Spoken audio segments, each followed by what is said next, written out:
All right, we're on a roll, John. 2 in a row here. PU Talk 12 coming in hot. Quick, as we like to start, quick updates for everyone. I'll talk first and start first with big team challenge coming up starting next week. So make sure you're ready. The theme is going to be the Olympics in honor of the Winter Olympics that we have going on. We thought it would be clever and fun, as some of you have already seen already with some of our curling stuff we've been doing and biathlon competitions that we've already implemented in. We're going to be doing an Olympics. So we're breaking everyone up into groups of 5 or 6, and you will have a country, and there'll be weekly competitions or challenges, I guess is the better word, to help earn medals for your country. And at the end of the day, the country that has the most medals at the end wins. Always a fun time in the Performance Unlimited programming life cycle when I see people that aren't usually competitive and excited get really deathly competitive and overexcited. So we definitely see that. I'm looking forward to seeing how this plays out. Talk to me, John, a little bit about Apple Watches. I know there's been something on the whiteboard about that. What's going on? Well, community is a big driver for us, and we want to continue to leverage things that we already have, that we don't have to go out of our way to put into our lifestyle or our habits. And I noticed that everybody has Apple Watches. It was really inspired by Jessica and Sarah, my Sarah Litton, that already share their workouts, and having to see them interact so on and so forth every single day and week. I figured that we would expose it out to everybody else. So I'm on board. You'll see the board with the people who have the Apple Watches. If you do have an Apple Watch, go ahead and put your name, and you're interested, and put your name and your email on there. Jennifer has put the instructions on how you can share your workouts with everybody else, and then you can start really talking smack about people's workouts every day, or encourage or excite or motivate, however you choose to use it. However you deem that space appropriate, right? Well, hey, let's kind of get into what we want to talk about today, and I know we have oftentimes had conversations on nutrition, and we want to take today to kind of tackle that a little bit more, but I want to start before we dive into that, into this idea of what do you see as the current mindset behind nutrition, right? I mean, it's such a tough topic to talk about, in the sense there's so many ways this can go, but when you think of, okay, the general theme of the conversations, what do those look like with you on, okay, here's the typical mindset, here's the typical approach to nutrition, dieting, whatever you want to call it, here's where we are today, and then we'll kind of branch off of that.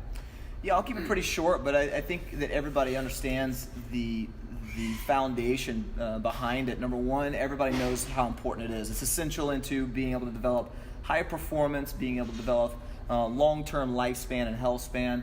I think that there's no argument there. Number two, just like the world of fitness and fitness training and program design, however you see that term fitting into your world, I think that nutrition, even on some other planes, becomes even more confusing and more conflicting with the information out there. With so many diet trends, diet fads, and different nutritional programs, it becomes difficult to really choose the right path in what you want to do if you feel like your current nutrition process, habits, lifestyle, whatever you want to say, is not really living up to standards.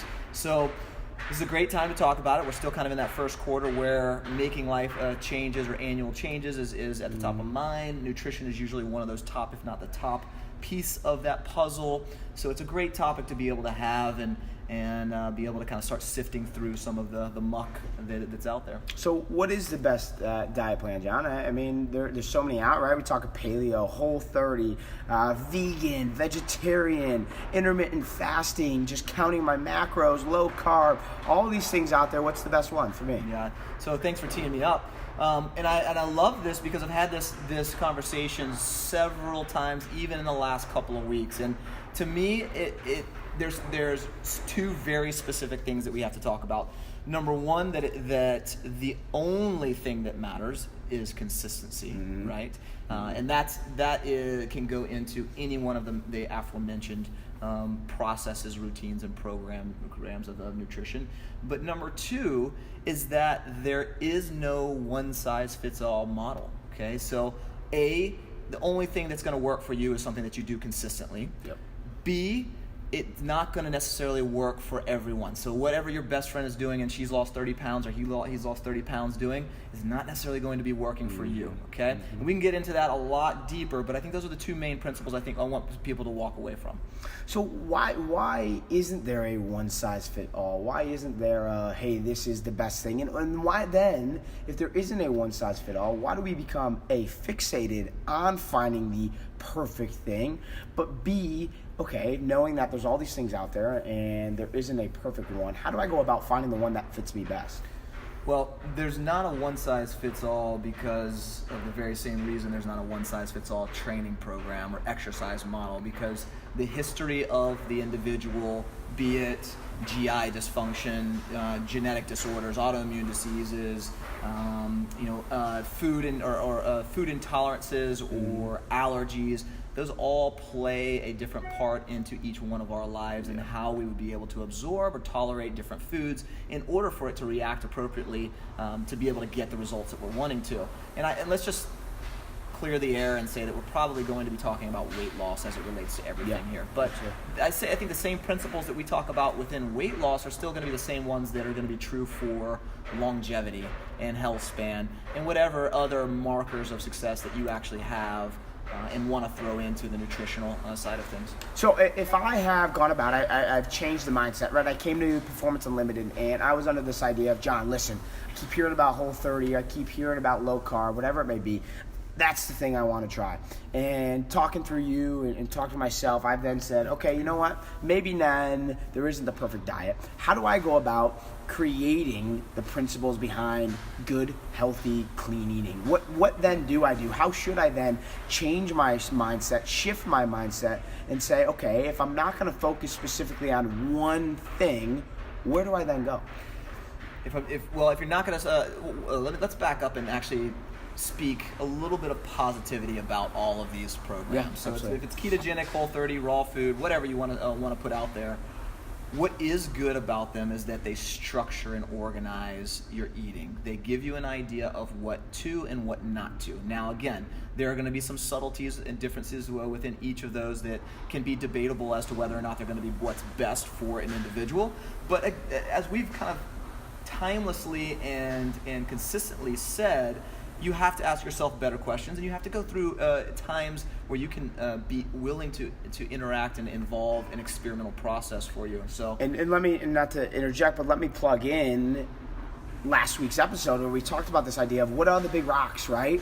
You can't go from the go-kart to the race car or just learning how to drive to driving in NASCAR. It's that idea of what do you ultimately want to accomplish? What is that main goal? And what are the big rocks of that? So if we are talking about weight loss, like we said, is probably the case if we're talking nutrition. Sure. But if we are talking about what are the big rocks that lead into that as you go through. So I just wanted to clarify that because I think that's an important piece and falls in line with what we've been discussing the last several PU talks that we've been doing. Right, so if we're going to group those all into organized eating, all of those diets, lifestyles, whatever, we're going to group them into organized eating, okay? Yep. So organized or structured eating is going to do some very specific things for you. It's most likely going to cut calories, meaning that you're not going to be grazing all day, eating outside of the structured understanding of when and what and where you actually are going to be eating, not leaving too many choices that become disruptive in your daily calorie consumption. The first thing it's going to do is going to cut the calories down. So ultimately therein lies the weight loss. Mm-hmm. The second thing, and maybe as important, is going to be cutting out the things that we know are very detrimental or conflicting to health benefits. The preservatives, the packaged foods, the pro-inflammatory ingredients that are commonly found in less than optimal eating habits. So it organizes, and that's what's the similarities and the patterns across all organized eating. It organizes you into being able to structure your changes around more positive and impactful, more anti-inflammatory and pro-health sort of ingredients that allows you to start taking in, the right things to get the right results. I think that's the golden gem, right? So if I'm hearing you right, is that all of these different structured ways or organized ways of eating, whatever it may be, are geared towards helping us ultimately especially if we're talking weight loss, cut calories. Yeah. They're all just a different way of getting to an end result, which is ultimately our hope to get us to our specific goal. Well, let's actually group them together, okay? So I'm going to throw some out there and kind of give the lead back into that calorie cutting, okay? So ketogenic, Whole30, raw food diet, low carb diet, those all restrict food choices, whether that's fat, whether that's certain types of grains, vegetables, and fruits, whether that's cooked food altogether, or whether that's the carbohydrates or a macronutrient, cutting that out. They all restrict your food choices, therefore cutting down the calories. Intermittent fasting, a lot of people are popularizing that, restricts the amount of time you have to eat. Intuitive eating curbs your binge eating or overeating tendencies. Counting macros, you mentioned meal planning, Weight Watchers, things like that. We're going to talk about portion control, therefore doing what? Cutting calories. So you could ultimately almost take all those different things that you just mentioned and say, hey, here's my biggest issue. Maybe I overeat when I eat. Maybe I just eat whatever it may be, and then you can almost base your decision on what might be a great experiment for you based on where you feel like you struggle. So if my big thing is, hey, I'm looking to lose 10 pounds, let's say, I know my big rock is this. I struggle because I eat from 5 a.m. to 9 p.m. at night. So maybe you give yourself a window with intermittent fasting. Sure. So it's almost like there's, again, and I think this is the benefit of all of these, like you said, it's not all negatives. There is some really great benefits to these in that they give you a structure, but B, they also can help attack the big rock that may be holding you back. Absolutely. Right? What's the, we talk about all the time of that 80-20 principle. What is the 20% of things that you can do to curb or cut out the 80% of things that are giving you the biggest issues? And I think, attacking that big rock is such a critical piece of it. And again, I'm going to reiterate that 20% is not going to be the same for everybody else. That 20% is not going to be the same thing that your best friend that lost 30 pounds on. It's not going to be the same thing for you necessarily, but it's worth a shot to try, and it's going to change and shape your behaviors and your mindset as to the next step of what of that did work for you and what do you maybe need to change. So the big questions, we always talk about the most impactful questions you need to ask yourself or have somebody you trust help ask for you. Number one, is it something that's getting me results? And what's the time frame that we can actually look at as fair to get results? And I'm not talking about should this get me results in the first week. I'm talking about give it a 1 to 3 month time frame. 30 days is typically going to be the minimum. And I know a lot of structured eating programs out there are going to talk about just doing it for 30 days, but I would say that's a minimum, because the second question is just as important as, is it sustainable? So let's say it is getting results for you. But on the backside of that, is it something you can continue? Because what is the biggest pitfall of every organized eating protocol out there? Fall back. It's, what do I do next? I've done the Whole30 for 30 days. Now what do I do? Now where do I go from there? I've gotten great results, but I can't live with like this, for the rest of the other 11 months out of the year. So if it doesn't fit into your lifestyle, it's not going to be something that works for you. And that is the definition of work for you. It's not just the tangible goals of weight loss. It has to be the tangible goals of sustainability. So do I have to be doing one of these things to be successful? Absolutely not. No. Absolutely not. And I would say that the majority of people that I have seen, worked with, that we have in our system, that you have a constant daily interaction with, the people who have the most success and their definition of success within nutrition are the people that have created a organized eating of their own, and something that they've pulled a little bit of principles from here, a little bit of principles from there. They've understood what works for them in this perspective, what they may need to change and edit, and it's taken them some time, sometimes years, in order to fall into that. But the constant openness to change, the constant openness to finding and experimenting with something, but being loyal with that change for a period of time to get to know what those specific holds and those specific changes or edits need to be. I like to recap because I think you said so many important things there. I think it's about, like you said, finding what is consistent for you. What can you at least sustain to experiment with? Because an experiment isn't a good experiment. We talk about the scientific method, right? Hypothesis. Here's what I think might work for me. If you do it for a week, it's probably not going to work, right? So what is something that you can sustain for a period of time to really truly see if it works. I think we see it all the time of like, I'm trying this, I'm trying this, I'm trying this. And just like any sort of program thing, if you hop back and forth, you're not giving it any time to come to fruition and actually work. Yeah. So I think it's that idea of, okay, what is doable for me to experiment with, and being open to that experiment, being consistent with that experiment, and then C, deriving the principles. It's the buzzword right now, but I think it's a critical word, is that the principles behind what allowed you to be successful within what you were trying through. And what can you take from that? It doesn't have to be everything. And then use that as you move forward with building your own habits that work for you. Yeah, so mindfulness is a huge part of this, being aware of how it's affecting you, how both lifestyle and physical function, emotional function. Expect some changes if you're going to vastly change. And that's what I don't like about these organized eatings, because we're going from maybe a couple of things that might be out of place for some people into a whole, like the whole 30, into just cutting out everything under the sun.